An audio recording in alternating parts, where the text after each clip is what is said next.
anything that you do can and will be used against you. Please bear this in mind during the duration of this interview.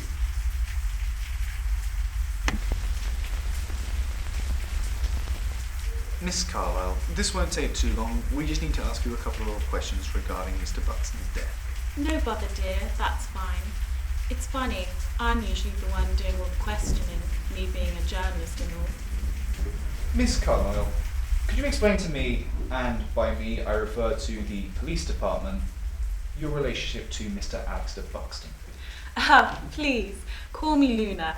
Miss Carlyle reminds me that I'm still not wed. Alright then, Luna. Could you please answer the initial question regarding you and Alistair Buxton's death? Alistair was one of the kindest people I have ever met. He was my friend. It's such a shame that someone still young is no longer with us. He had such potential. So would you describe your relationship as romantic or platonic? May I please have some kind of cold beverage? It's awfully warm in here, don't you think? Sorry, dear. I don't mean to be annoying. I could just do with some plain water. Unfortunately, I can't, Luna. We're in the midst of an interview at the moment, and due to this, I can't leave at any one point, nor can you, until we, the police department, have obtained enough information to deem worthy. Apologies.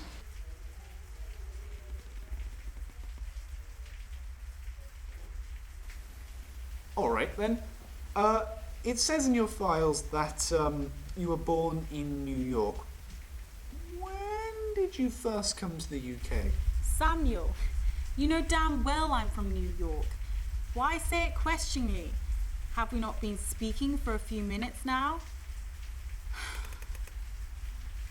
I was born and raised in the Big Apple, same way as my father, though my mother originally came from Massachusetts.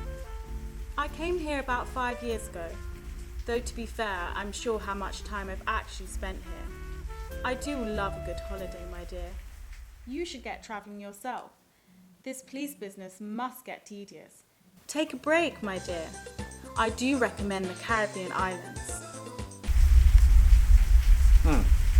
Miss Carl Luna, I understand you may be somewhat nervous at the moment, but if you could answer the questions as precisely as possible, we'll be on our way out of here much, much quicker. My nerves are fine. My apologies. I do like to babble on. But truth be told, there is no harm for us to converse a little.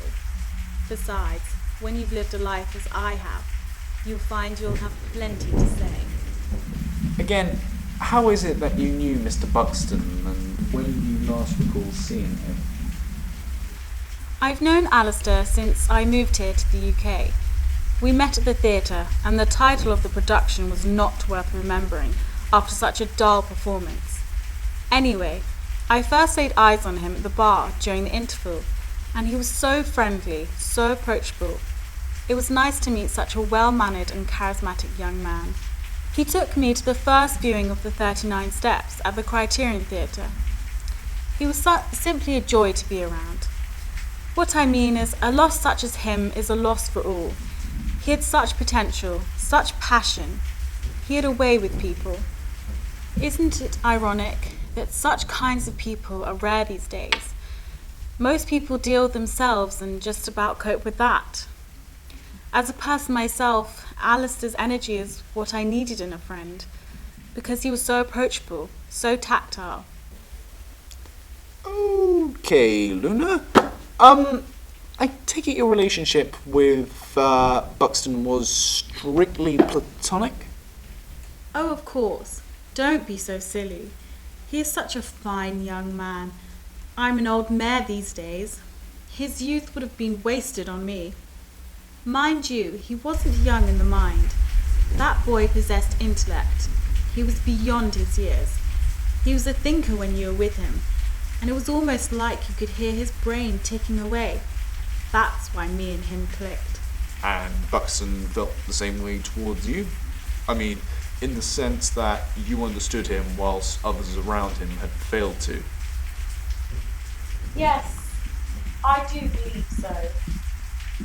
I'm not trying to convince you, dear, that I nor he were above any of his usual associates. But what can I